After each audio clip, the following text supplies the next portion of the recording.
Hey guys, Dave from Nerdarchy, 4 nerds, by nerds, hanging out with these nerds. Hey, I'm Nerdarchist Ryan. I'm Nerdarchist Ted. And a couple of you guys have asked us about home rules and house rules and what are we doing in our games. So we figured we'd put down a list and give them to you. And I'm thinking I might even put the list in the description below or something like that. All right, well, speaking of the description below, why don't you jump down to it? Click to Nerdarchy, the newsletter. Sign up. It's a great way to get weekly gaming tips delivered straight to your inbox, as well as learn how to game with Nerdarchy. So these rules are just a generic at our table. Specific DMs do things differently, but these are the ones that we settle on, that we all agree As a group of Nerdarchy, yeah, because we disagree on some minor tweaks of things that things might be a little different when I'm running stuff versus when you guys are. Right. Yeah. So, I was actually very surprised when we started putting down the rules that we have been using. That we don't really change all that much. We didn't change very much. It's not as long as we originally thought it was going to be. So I think the first thing that we realized, just looking through, is all the charm spells in the back of the player's handbook that talk about, the target will absolutely remember that they have been affected by this spell, totally breaks the whole. The Enchanter is a useless PC class if you're going to have everybody remembers I manipulated them. Well, then who the hell wants to play? Who's going to want to do that? Play the Enchanter. Yeah, that takes away from the fun. Yeah, and it makes you like Bill Cosby, and then you're on trial for all the people that you've manipulated and all. That's not good. So we've said Allegedly. what? Allegedly. The targets don't remember. Allegedly. End of story.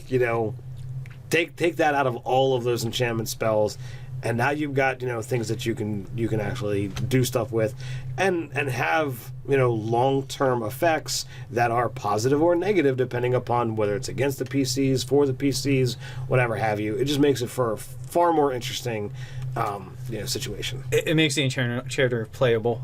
So yeah, there's that. We also, I did this one actually really early on in my campaign. I had a Beast Ranger or Beast Companion Ranger. So one of the things that I did is I changed how the hit points work. Because otherwise you're going to be shopping for Beast Companions all the live-long day. Yeah, pretty much. I mean, the way it's written, it's the Beast's hit points or 4 times the Ranger's level. Mm-hmm. You get it at 3rd level, so that means it can't have less than 12 hit points. Right. The problem is a 3rd level character generally has 20 to 30 hit points. Right. So anything that is a significant threat to the character kind of one-shots the Beast Companion every time. Yeah, all the time. And if you really extrapolate out to 20th level, 80 hit points, right? The Beast Companion has 80 hit points. Right. That's not very many hit points at 20 for 20th level. There's definitely monsters that can do that in a round. That can eat your Beast Companion. Yeah. They become more like Scooby snacks at that point. Yeah. So my fix. And on top of that, though, it takes 8 hours to get a new Beast Companion. Yeah. So you could literally I'm going to do a combat. I'm going to get a new Beast Companion. I'm going to do a combat. I'm going to get a new Beast Companion. Well, it coincides with your long rest. Well, I mean, because here's the thing: you have to leave the area that your Beast Companion died, because all the other animals they talk. You don't really know. That's going to catch on. Like this dude, do not travel with this. Yeah, guy could or you girl. imagine using those and let's see. All right, maybe it's like Elvira from what is it? Tiny Toon Adventures. Right. Elmira. Elmira. Yeah. Elvira is the Mistress of Darkness. The hot. Yeah. I have kind of an Elvira thing. Yeah. All right, so Dave, why don't you say what you did to fix the Beast Companion Ranger? All right, so what I did is instead of 4 times the Ranger's level and hit points, I made that their bonus. Right. So it's not even that many, but it helps. Right. Especially as you get to the higher levels. Right now, like that giant spider that my Goblo has would have 90 hit points instead of 80.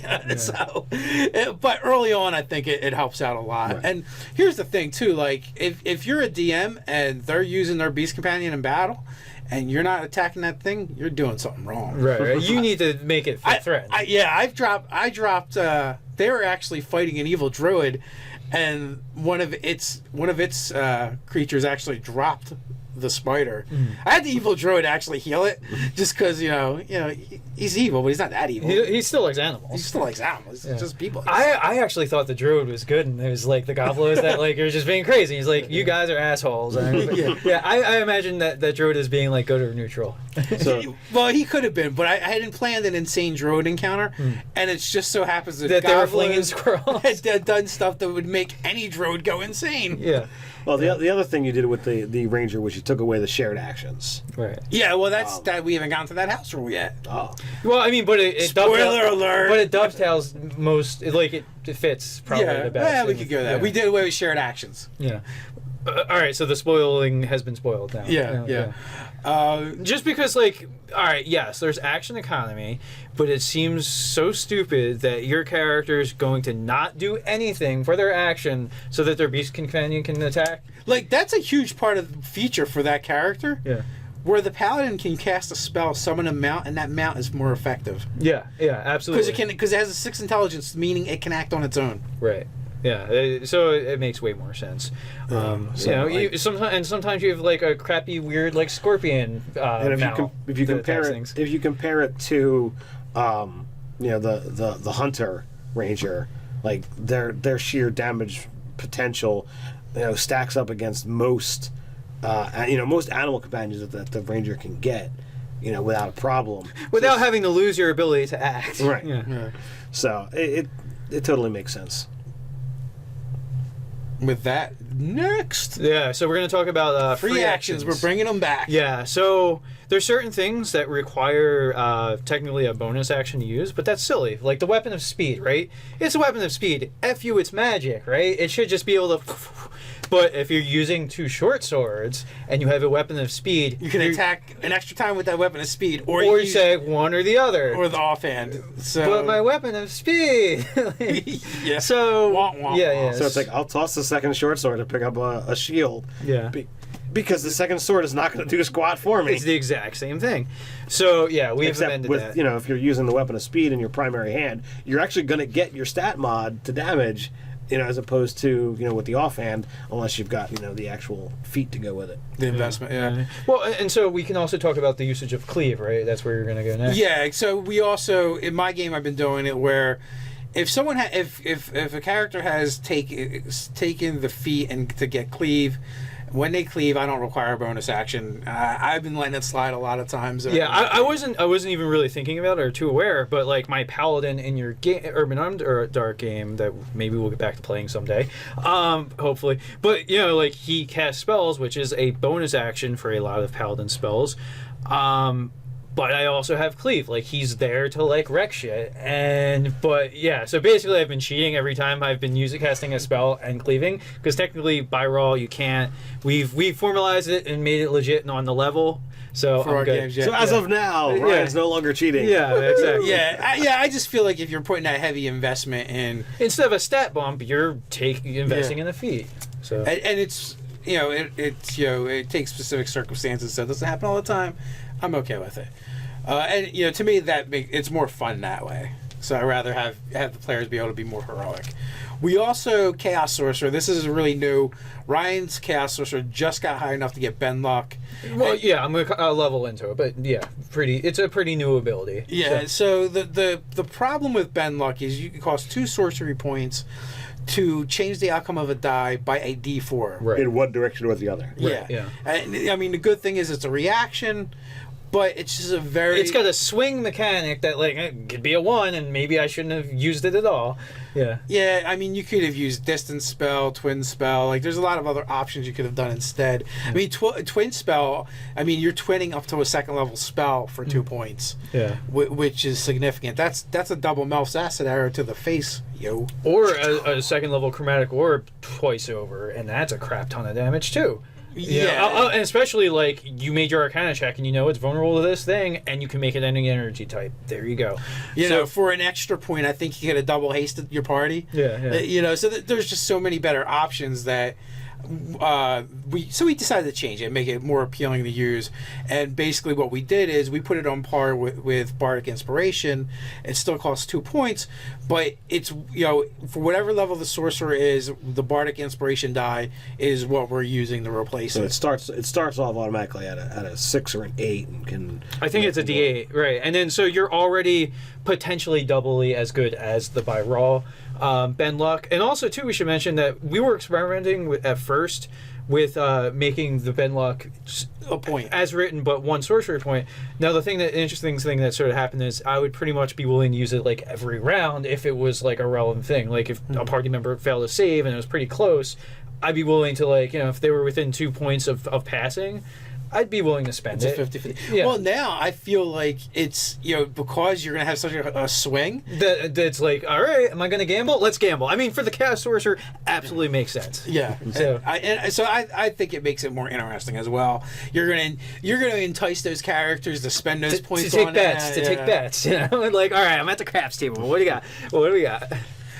Did we talk about what we do with inspiration at our table? Not yet. No. The inspiration, we've been using those golden coins. If you watch any of our gameplays, you'll see, you know, Dave and I kind of tossing them over the DM screen. And by raw, like, you can only have inspiration or not. You know, it's a checkbox as opposed to a how many. Well, And now, it doesn't carry over. and it doesn't carry over to the next session. Now it's like, you know, you can get them, you can keep it pouring on, and, you know, at a last session of Dave's, you know, Anthony's Anthony like, had oh yeah, like I've got 5. Yeah. So it's like, come on, spend those things. Yeah. So and it literally took the entire table to convince him, you know, to actually use one of those, and it actually turned into a crit. So it was nice. You know, but so yeah, I mean, there's no problem with saying, hey, you did something great. Here you go.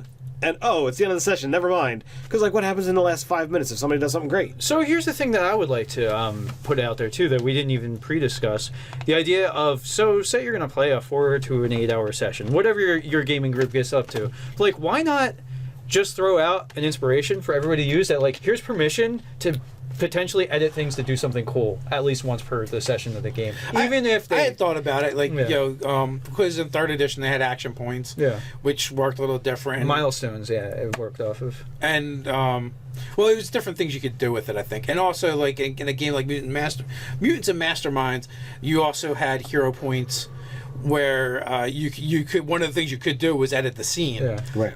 So there is that, and that's definitely up for discussion. We haven't made a hard ruling on that one yet. Well, I mean, But- that's, you know, it kind of almost. But we've been throwing in a lot of player agency. Right, and I was going to say, anyway. is it's very, very player agency, and I mean, I know, particularly me as a DM, I've been doing that every session for a while now, and it's something that I stumbled upon this thing, and I'm like, I love it. I gotta keep throwing it out there. Yeah, I mean, I like the idea of everybody doing that because, like, it gives everybody that, like, one time where, like, man, I really want to make this happen. Let's double my odds of that potentially happening. So, you know, the one time per game at least, unless they're, like, doing a bunch of cool stuff, and then they get more opportunities to do that. Well, I guess too is like expanding what you think is a good reason to give inspiration, because in truth we rarely use it the way it was the flaws, intended. bonds, Right. and Yeah. it gives you so much crap to have to pay attention to off of someone's character sheet that you're gonna. I just, you know, when somebody does something, you know, interesting, cool, or good role playing, you know, I toss Inspiration, the yeah. shit It's out a there. reward. Every once in a while, something will happen, and like, you know, the one session I had everyone, you know, go through what did you do in between sessions. And I liked them all, so I'm like, all right, everybody gets one, you know, and that's how the session started, with everybody having inspiration, as opposed to like the trickles and drabs that, you know, would normally, you know, have or normally happen. So on with Another sorcery adaptation. yeah, like which is Sorcerer, another one. Yeah. And this one has changed since I originally did. I've gone back and forth. Like, we've kind of been down on the Sorcerer, but, you know, so a lot of you guys out there have been totally disagree with us, and you think they're awesome and they're perfect the way they are. So, you know, so you brought me around a little bit, but you know what? Going with, I don't really care about game balance that much. So for the sorcerers, I decided that what I want to do is I want to give them an extra proficiency, whether it's light armor, a skill, or training in one martial weapon. I don't care what they choose, you know, what the weapon is, you or the skill. It's just my reasoning is to say, if you were born to magic and you kind of just do it, You don't really work that hard to do it. yeah, like maybe you train a little bit for your skills, but for the most part, You were born hot. You were Yeah. just born hot. Yeah. Like that's really what it is. You're a hot, sexy dude or chick. Like that's what would happen. With magical powers. right. So that being said, like I'm going with, hey, you had time to learn something else if you wanted to. So you could have picked up a tool proficiency, a skill proficiency in a single martial weapon, or how to wear light armor. Yeah. And let's face it, the draconic heritage isn't going to bother with light armor. Right.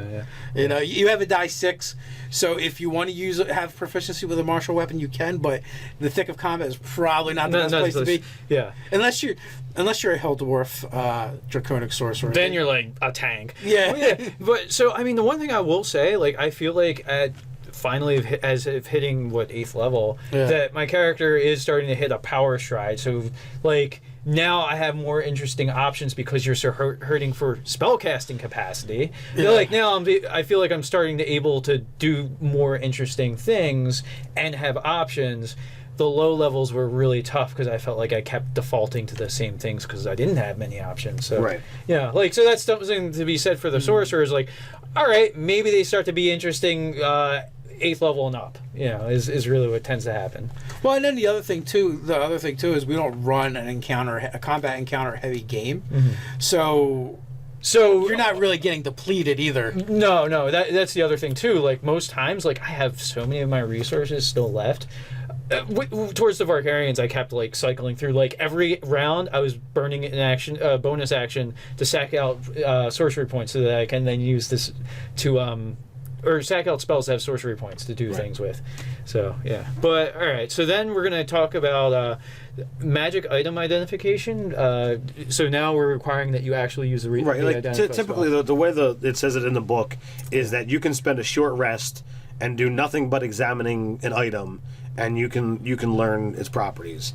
And going back to second edition, where like you absolutely had to require magical identification to understand a magic item, and I think Dave and I both feel that that's something that it's like it really fits true to just be like, well, if you don't have a magic user in your party, then you're gonna have to go find someone. I remember playing AD&D, and always you always had to go to the Crazy Wizard Tower on the hill, because that was the only guy who was going to tell you what your shit did. Yeah. And that was just the way it is. Like you were going to spend 100 gold per thing, and that's what you were going to do. So I kind of like bringing part of that back, where either you have to have someone that can magically identify, or someone that can do the research and figure it out. Yeah. So we're talking about stuff that has like a command word. Like if it's a static bonus, like a +1, +2, or whatever, like that's kind of inherent from using the thing. Your character will figure out, oh wow, I can swing the sword a lot more better effectively. And it gets rid of that bookkeeping as the GM to not have to deal with. But like if you have to say Because he said more better. more better, yeah. a lot more better. Are you sure it's not Mo better? Mo better blue. So yes, if you've got something that's just a static number, +1 weapon, +1 armor, +1 shield, those things like. I'm just going to tell the player, because it's annoying for me to have to remember. Yeah, that's really what it is. I don't track player hit points. I don't track the armor class. I tell you what armor class I hit. You tell me if I killed you or not. Yeah, there you go. But the other items, the things that are more interesting, the things that require activation or properties or whatever have you, something that's like, okay, well, I'm going to choose to use this thing. Then you've got to go through the legwork, either magical identification, i.e. the identify spell, or some kind of lengthy process where you research it, requiring. So here's something. I'm going to yes, but Ryan, because he was like, well, what about you can spend a certain amount of time and have a chance to blind activate and like figure it out. But if I was going to do that, I'd be yes, but there's also a chance you misfire. Sometimes you're willing to take those odds. Teflon Billy never bluffs. That wanted a fireball, it's centered on me, damn it. That's it. Yeah. I know this is a wand of enlarge. Think, boom. So or no, dink. No. Gnome. Yeah. wow. So there you go. That's the. Is that it? Does the list scroll down, or is that? No, that's it. We only came up with like 8 things. Eight things on our list of house rules that we're currently actively using. As Dave says, we are individual DMs, and there's different things that we're doing at our table. But these are the 8 that we've agreed upon, that we say Collectively, as Nerdarchy, we agree on. Steel cage match is basically what happened. Yeah. It was brutal. Mistakes were made. So, what are you guys doing at your table? What are you doing to house rules? Are there any of these that you utterly disagree with? Go ahead and put your comments down below. While you're at it, like, share, even subscribe. You can check us out at nerdarchy.com. And while you're at nerdarchy.com, check out Nerdarchy, the store, and get some sweet Nerdarchy swag. So until next time, Stay nerdy.